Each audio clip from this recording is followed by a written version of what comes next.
नमस्कार सर, मैं आनंद। स्वागत है आपका फाइनेंशियल फ्रीडम पाने के सफ़र पर। दोस्तों, आर्थिक आज़ादी सबके जीवन में होना चाहिए, लेकिन इस वक्त मार्केट के हालात बहुत बुरे हैं। सभी तरफ भारी गिरावट देखने को मिल रही है और पूरे विश्व में मंदी आएगी ऐसा हल्ला मचा हुआ है। और ये सब हो रहा है अमेरिकी राष्ट्रपति ट्रंप की वजह से। देखो, उन्होंने कई प्रकार के टैरिफ लगा दिए। पहले दिन फार्मा को छोड़ दिया था, बाद में फार्मा पर भी टैरिफ लगाने बोल दिए और ये भी कह दिया कि ऐसा टैरिफ लगाऊंगा जो पहले कभी नहीं लगा। ये ट्रंप करना क्या चाह रहे हैं मेरी समझ में नहीं आ रहा है। लेकिन मेरी समझ में एक बात ज़रूर जो मुझे लगता है वो मैं आपको बताऊं। मुझे लगता है कि कहीं ऐसा ना हो कि जो गोल्ड के भाव आसमान छू रहे हैं अभी, जैसे बीच में न्यूज़ भी आई थी कि अमेरिकी राष्ट्रपति ट्रंप जो है वहाँ पे बिटकॉइन को रिजर्व में बढ़ाना चाहते हैं, तो हो सकता है वो गोल्ड को ना बेचें। मतलब पूरा सत्यानाश करने के प्रोग्राम ट्रंप ने बना लिए हैं। उनकी समझ में कुछ नहीं आ रहा है कि वो आदमी क्या कह रहा है, क्यों कह रहा है। इंडिया की छोड़िए, दूसरे देशों की छोड़िए, खुद अमेरिका में हालात ख़राब है। उनकी इस बयानबाजी, उनकी इस हरकतों के कारण अमेरिका के बाज़ार भी लगातार गिर रहे हैं। मंदी की बात हो रही है, 2008 की मंदी, 2029 और 30 की मंदी, पर उस पर हम चर्चा करेंगे। उसके चार्ट भी मैं आपको दिखाऊंगा कि उस वक्त में मंदी कैसी आई थी। लेकिन दोस्तों, आगे बढ़ने से पहले मेरा आपसे एक निवेदन, कृपया चैनल को सब्सक्राइब कर दीजिए और नोटिफिकेशन की बटन को ऑन करके ऑल का घंटा दबा दीजिए। और हाँ, म्यूचुअल फंड को लेके आपके मन में कोई भी सवाल हो तो कमेंट बॉक्स में जाकर लिखें। मैं आपके सारे सवाल पढ़ता हूँ और सबका जवाब देता हूँ। अब मैं आपको ये बताऊँ, वीडियो को पूरा देखना, तो जो आपका डर है वो जाएगा या नहीं जाएगा ये आप खुद डिसाइड करेंगे। इस वक्त बहुत सारे लोग बता रहे हैं कि मार्केट इतना गिरेगा, उतना गिरेगा, पैसा डूब जाएगा। बहुत सारे कमेंट भी आ रहे हैं कि पैसा डूब जाएगा, पैसा पूरा ख़त्म हो जाएगा। कमेंट भी आ रहे हैं मेरे पास में। तो मैं कब ख़त्म होगा, नहीं होगा, उसका पूरा मैं आपको दिखाऊंगा। तो हो सकता है इस वीडियो को देखने के बाद आपका डर ख़त्म हो जाएगा, मगर आप वीडियो को पूरा देखें। देखिए, पहले मंदी की बात कर लेते हैं। तो आपके सामने आप देखेंगे 2029 में कौन सी घटना घटी थी। 1930 के दशक की महामंदी को दुनिया की अब तक की सर्वाधिक विध्वंसक आर्थिक त्रासदी माना जाता है, जिसने लाखों लोगों की ज़िंदगी नरक बना दी। अब नरक कैसे बना दी आगे उसमें मैं बताऊंगा थोड़ा सा। इसकी शुरुआत 29 अक्टूबर 2029 को अमेरिका में शेयर मार्केट के गिरने से हुई थी। इस दिन मंगलवार था, इसलिए इसे काला मंगलवार या ब्लैक ट्यूसडे भी कहा जाता है। अब इसके बारे में लोग ये बताते हैं कि वहाँ पर बबल्स बने हुए थे। बबल्स का मतलब जैसे ये कहना चाहिए कि लोग मार्केट में इस तरह पैसा डाल रहे थे, रातों रात करोड़पति बनने वाली बात चल रही थी। जिसको देखो वो पैसा लगा रहा था, बिना सोचे समझे पैसा डाल रहा था कि अच्छा रिटर्न पाने के लिए। तो मार्केट बहुत हाई पर था। और उसके बाद जब गिरा मार्केट, तो आप देखेंगे 1929 का ये चार्ट, S&P 500, इसको आप देखिए, ये चार्ट में देख रहे हैं आप गिरावट, ये 1929 की चार्ट है। ऐसी गिरावट हुई थी मार्केट में। डर के जाना नहीं है, वीडियो पूरा देखें, समझ में आएगा। आप देख सकते हैं ये गिरावट, देख रहे हैं चार्ट को। और उसके बाद ये कई दिन तक के, लगभग कहते हैं 10 साल तक ये मंदी चलती रही। पूरी वैश्विक मंदी 10 साल तक लगभग चली। तो ये आपने देखा S&P 500 1929 का चार्ट, काहे का, S&P का। अब आप उस वक्त का डाउ जोन्स का चार्ट भी देख लीजिए। ये देखिए डाउ जोन्स का चार्ट, उस समय में ये गिरावट देख रहे हैं आप, ये चार्ट देखिए। मगर उसके बाद आप ये भी चार्ट को ध्यान में रखिए। ये तो हुई शेयर मार्केट की बात। मैं अभी म्यूचुअल फंड की बात पे आऊँगा, पर आप थोड़ा चार्ट देख लें। उसके बाद आप यहाँ देखिए, अब निफ्टी की बात कर लें। 2008 में भी एक बड़ा क्रैश हुआ था, ये भी बहुत बड़ा क्रैश था। तो how much Nifty crash in 2008, यहाँ पर भी आप देखेंगे फाइनेंशियल क्राइसिस के कारण ग्लोबल 54% मार्केट गिरा था सिर्फ 178 दिन में। समझ रहे हैं आप, कितना गिर गया था? 54%। यानी आज समझ सकते हैं कि जिसने 1 लाख रुपए लगाया उसका 54%, यानी 54,000 रुपया ख़त्म हो गया और लगभग 40,000 रुपये बचे। इतनी मार्केट में गिरावट 2008 में हुई थी। ये आप देख सकते हैं, पढ़ भी सकते हैं, वीडियो को पॉज करके देख लें। फिर आप यहाँ देखिए 2008 और 2009 में शेयर बाजार कितना गिरा। डाउ जोन्स की बात करें तो 29 सितंबर 2008 को DJI में रिकॉर्ड तोड़ गिरावट आई और यह 10,365 पर बंद हुआ। 6 मार्च 2009 को 6,469 का बाजार निम्नतम स्तर छुआ।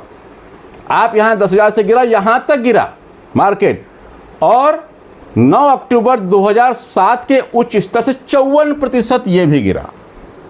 ये देख लीजिए आप। अब इसके भी चार्ट को हम देख लें तो आप ये चार्ट देखिए, नेस्डैक को देखिए, अमेरिका का ही है ये देखिए इसकी गिरावट, इसका चार्ट देख लीजिए। ये चार्ट आप ध्यान से समझ लीजिए मार्केट गिरावट को, कि ऐसे भी मार्केट में गिरावट देखने को मिली है। ये निफ्टी का चार्ट देख लीजिए 2008 का, इसकी गिरावट देखिए, सीधे डाउनफॉल। इस तरह मार्केट में गिरावट हुई। अब मार्केट में ये गिरावट तो कई बार हुई और मार्केट रिकवर भी हुआ। अभी मार्केट की गिरावट में नुकसान किसको होता है? जो बिना सोचे समझे, अपने रिस्क को जाने, अपने टाइम होराइजन को जाने बिना सिर्फ किसी म्यूचुअल फंड के रिटर्न को देखकर वहाँ पर इन्वेस्ट करते हैं, उनके साथ में ये दिक्कत होती है कि उनका पैसा ख़त्म हो जाता है। सारा पैसा डाल चुके होते हैं और मार्केट की गिरावट में म्यूचुअल फंड में या शेयर में इन्वेस्ट नहीं कर पाते। इस कारण से उनको मार्केट से भागने की स्थिति बन जाती है। लेकिन दोस्तों, अगर आपने सिस्टमेटिक ढंग से अपने पोर्टफोलियो को मैनेज किया हुआ है अपने रिस्क के अनुसार, तो मार्केट आपको पैसा बनाकर जरूर देता है। चलिए मैं आगे देखते हैं कि क्या हाल है। तो मैं आपको दिखाऊं कि मार्केट में आप लगातार, जो लोग कह रहे हैं ना मार्केट डूब जाएगा, भाग जाएगा, कमेंट आ रहे हैं, तो मैं आपको दिखाता हूं कि अगर आप मार्केट में बने रहते हैं तो पैसा बनता है या नहीं बनता, या कैसा बना। रिटर्न की यहाँ कोई गारंटी नहीं है। आगे क्या होगा, कब तक मार्केट गिरेगा, कितना गिरेगा, वो मैं नहीं जानता। लेकिन पिछले इतिहास को आपने देखा, उसके बाद म्यूचुअल फंड ने कैसा रिटर्न बना के दिया, उस पर मैं चर्चा करूंगा। लेकिन और उसके बाद मैं आपके कमेंट भी लूंगा। तो चलिए मैं देखता हूं, आपको बताऊं। यहां देखिए आप, ये मैंने लगाया इक्विटी लार्ज कैप का चार्ट और 15 वर्ष का ये टाइम दिया है। 15 वर्ष में लार्ज कैप कंपनियों के रिटर्न को आप देखिए कि इस 15 साल में भी तो गिरावटें हुई ना। कई बार मार्केट गिरा, चढ़ा, 11 में गिरा, 20 में गिरा। अब ये अभी की स्थिति में हम देखें तो यहाँ पर आप देख सकते हैं किसी ने यहाँ पे 10 लाख रुपए लगाए थे, तो आप इसका रिटर्न देखिए कब, ये कब का दिखा रहा हूँ, लेकिन 3 अप्रैल 2025। मार्केट अभी गिरा हुआ है, बीच में भी कई बार गिरा, अभी भी गिरा हुआ है। उसके बाद भी पोर्टफोलियो का रिटर्न, यदि किसी ने 10 लाख रुपए उस समय लगाए होते, आज से 15 साल पहले, किस फंड में, ICICI Prudential blue chip fund, Mirae asset large cap fund, Nippon large, ये सब ब्लू चिप कंपनियां हैं। तो आप देख सकते हैं 2010 में किसी ने इन्वेस्ट किया 10 लाख रुपया, तो आज उसकी करंट वैल्यू है 70 लाख रुपए। 13% से ज़्यादा का रिटर्न। यहाँ पर देखिए मेरे एसेट, यहाँ पर भी 13% से लगभग 14% का रिटर्न। फिर आप देखते जाइए, कुछ और भी हैं जिन्होंने कम भी रिटर्न दिया। ये हाईएस्ट रिटर्न की बात हो गई। ये कम रिटर्न को आप देखते जाइए, 13%, 12.5%, 12.58%, 12.5%, 12.29%, 11%। अब आप मेरे को बताइए 11%, 11 और कम में जाएं हम आगे देखें, और कि सबसे कम रिटर्न की बात करूं तो 9%, 9.07%। अब आप बताइए, मार्केट में आपने लार्ज कैप कंपनियों का ये चार्ट देखा, 11% से लेके मिनिमम जो गिरा हुआ भी है वो भी ध्यान रखिएगा। मैं आपको ये अभी की स्थिति दिखा रहा हूँ, जब मार्केट में इतनी गिरावट है उसके बाद का रिटर्न दिखा रहा हूँ आपको, लगभग लाइव रिटर्न है ये। अब ये तो हुआ लार्ज कैप। अब मैं आता हूँ मिड कैप पर। तो आप मिड कैप कंपनी में देखिए, इक्विटी की बात कर रहा हूँ, डेट फंड इसकी बात नहीं कर, इक्विटी में यहाँ पर भी मैंने 15 साल का टाइम लिया। किसी ने यहाँ पर 10 लाख रुपए लगाया 3/4/2025 की स्थिति में मिड कैप कंपनियों में आप देखेंगे 15 साल के रिटर्न में, तो सबसे पहले HDFC mid cap opportunity fund का नाम आता है। यहाँ पर भी 18% से ज़्यादा का रिटर्न ये देख सकते हैं आप। उसके बाद Edelweiss mid cap, Invesco India, Baroda PNB, Kotak emerging, SBI magnum, Tata mid cap. तो आप यहाँ पर रिटर्न देखिए 18% से ज़्यादा, 17, 16। अब आप ये सब देख लीजिए और आगे देखिए कम रिटर्न की बात भी करूं तो आप यहाँ पे देख रहे हैं 13.34% का रिटर्न बना करके दिया है मिड कैप ने। अगर 15 साल आप मार्केट में बने रहे, मार्केट में कई बार उठापटक होती रही है। अब स्मॉल कैप की बात भी कर लेते हैं।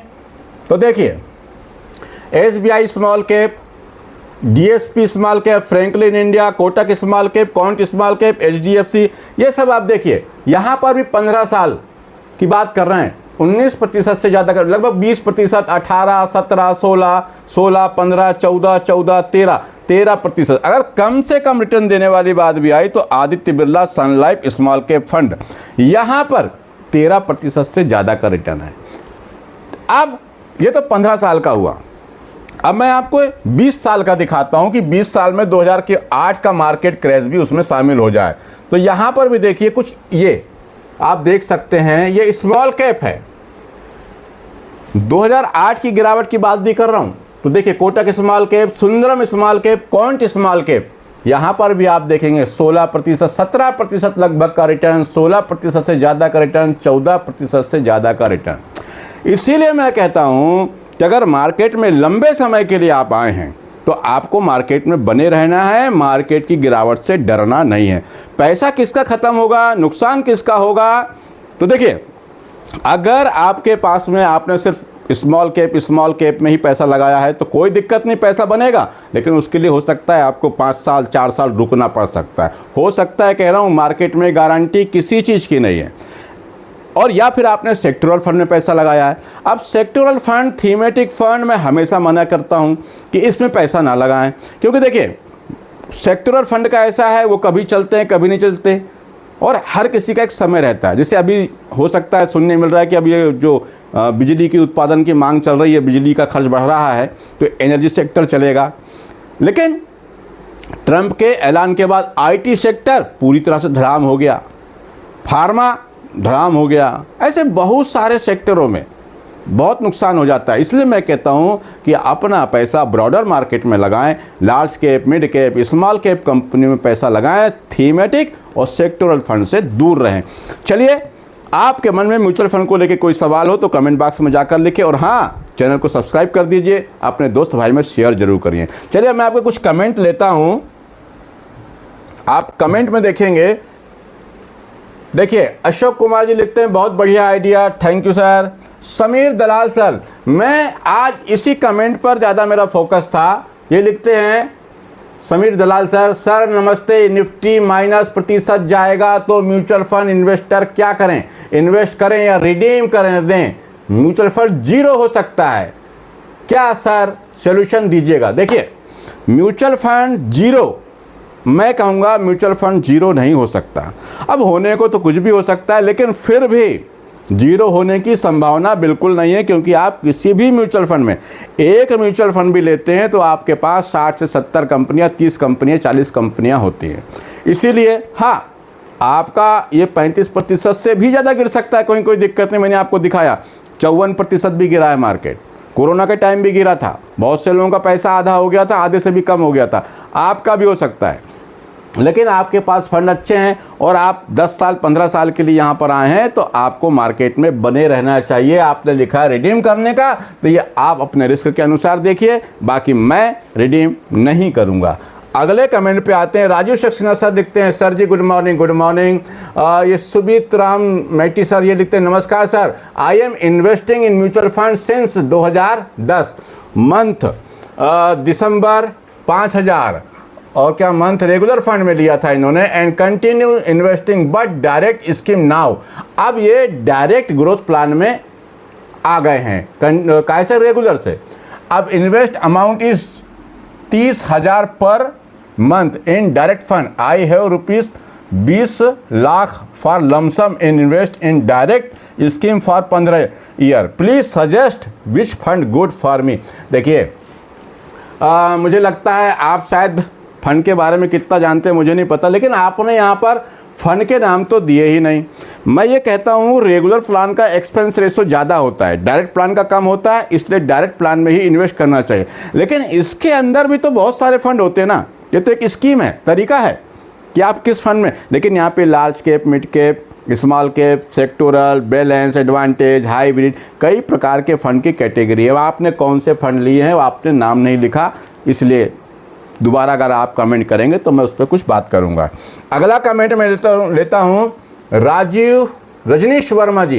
ये लिखते हैं मेरा पोर्टफोलियो देखना, one time Bandhan small cap 45,000, HDFC balance fund 30,000, Motilal Oswal multi cap 45,000 और Parag Parikh flexi cap 7,000 SIP, Franklin multi cap 5,000 SIP, Nippon small cap 3,000 जून से स्टार्ट किया है, एज 53 है, टारगेट 5 साल। अब यही दिक्कत है सर, आपने स्मॉल कैप ले लिया, देखिए आपके स्मॉल कैप भी ज़्यादा है, मिड कैप भी आपने ले लिया और आपके पास टाइम सिर्फ 5 साल का। देखिए 5 साल में रिटर्न कितना बनेगा, बहुत अच्छा प्रॉफिट होगा ऐसा मुझे लगता नहीं। अब आपने यहाँ पे ये नहीं लिखा कि आप कब से इन्वेस्ट कर रहे हैं। अगर आप 3-4 साल 5 साल पहले से इन्वेस्ट करते हुए आ रहे हैं तो कहीं कोई दिक्कत नहीं है। लेकिन मैं ये कहूँगा कि मार्केट की हालात को देखते हुए ये जो आपका 5 साल का टाइम है, आपकी उम्र 53 साल है, अगर मार्केट ज़्यादा नेगेटिव रहे तो अपने रिस्क के अनुसार थोड़ा सा इस टाइम को और बढ़ा दीजिएगा। अगर आपको पैसों की ज़रूरत ना हो, डर ना लगता हो, तो आप मार्केट में बने रहें। 5 साल से ज़्यादा का समय भी आप चाहें तो दे सकते हैं। अब आपने स्टार्ट किया SIP, अगर आपको डर लगता हो तो आप SIP का अमाउंट कम कर सकते हैं और नहीं तो कंटिन्यू करें। बस हो सकता है कि आपको ये 5 साल से जो टाइम आपका, इसको थोड़ा सा बढ़ाना पड़ सकता है। इस बात को आप ध्यान रख सकते हैं। अब अगला कमेंट है Sunil Kumar sir, SBI energy 6,000 पर मंथली टारगेट 15 साल। अब सुनील कुमार सर, आपने एक ही फंड का नाम लिखा है, 6,000 रुपये मंथली लगा रहे, 15 साल लगाएं चाहे 20 साल लगाएं, मगर मैं ये कहूँगा कि एक ही फंड में पैसा अपना नहीं लगाना चाहिए। आपके पोर्टफोलियो में 3, 4, 5, 6 अलग अलग कैटेगरी के, अलग अलग AMC के फंड होना चाहिए। और आपने एनर्जी ले लिया 15 साल।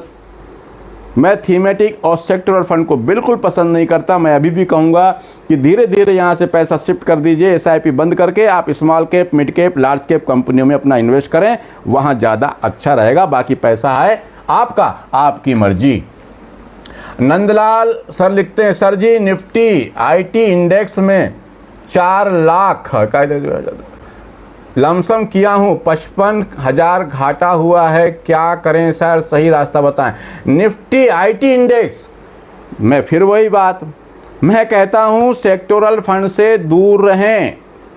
तो मैं यहाँ पर क्या करता, हालांकि मैं तो कोई फंड नहीं बेच रहा हूँ, मेरे पास भी IT का म्यूचुअल फंड है, लेकिन मेरे पास और भी दूसरे फंड है। मैं इसका ETF भी है मेरे पास में। जब ये IT का ETF काफ़ी अच्छे रेट पे था, मैं करीब ETF में 20-22 हज़ार रुपये के प्रॉफिट पर, तब मैंने नहीं बेचा, लेकिन आज वो प्रॉफिट भी चला गया और मैं घाटे में भी आ गया, नुकसान भी मुझे उसमें दिखा रहा है, किसमें, IT ETF में। लेकिन इंडेक्स फंड है, ये भी काफ़ी गिरा हुआ है। अब आपने यहाँ पे 4 लाख रुपए लगा दिया है, तो मैं तो बस यही कहूँगा कि अभी आप बने रहें या फिर कुछ पैसा निकाल करके यहाँ से रिडीम करके थोड़ा थोड़ा पैसा दूसरे फंड में डाल दें। ऐसा इसलिए कहता हूँ मैं क्योंकि सेक्टोरल फंड मुझे बिल्कुल पसंद नहीं, भले ही वो इंडेक्स क्यों ना हो। अभी आप यहाँ सस्ते में बेचेंगे, वहाँ भी आपको सस्ते में माल मिल जाएगा। अगर आपने इस इंडेक्स माल बेचा, कुछ घाटे में बेचा, सस्ते में बेचा, तो आपको दूसरे जो म्यूचुअल फंड है वो भी सस्ते में मिल रहे हैं, तो आप कोई फ़र्क ज़्यादा पड़ेगा नहीं। हाँ, कुछ दिन आपको लगेगा कि मैंने लॉस में बेचा, लेकिन वहाँ पर आपको कुछ समय बाद प्रॉफिट दिखेगा, मगर कहाँ, दूसरे में। अब आईटी के बारे में तो अमेरिका के कारण भाई कुछ समझ में नहीं आ रहा है कि आईटी और कितना गिरेगा, बाकी आप अपने हिसाब से करें। रविंद्र सर लिखते हैं, सर इस बंधन स्मॉल कैप में लमसम सही रहेगा करना। बिल्कुल रहेगा सर रविंद्र सोनी सर, यदि आपका समय लंबा है, 15 साल 20 साल आप करना चाहते हैं तो यहाँ लमसम कर सकते हैं, लेकिन लमसम का मतलब बहुत बड़ा पैसा एक साथ ना डालें, थोड़ा थोड़ा करके डालें और एक ही फंड में ना डालें, अलग अलग फंड में थोड़ा थोड़ा पैसा रखें और समय लंबा हो तो। अमृतलाल सर लिखते हैं, अमृतलाल जीवन सर, मैं आपका वीडियो रेगुलर देखता हूं सर, आईसीआईसी का शॉर्ट टर्म फंड में। हाँ बिल्कुल सर, टैक्स लगेगा आपको, आप शॉर्ट टर्म में रख रहे हैं फंड में तो आपको टैक्स तो यहाँ पर देना पड़ेगा सर। मगर टैक्स किस पे लगता है, आप जब उसको रिडीम करते हैं और उससे जो आपको प्रॉफिट होता है उस पर आपको टैक्स तो देना पड़ेगा।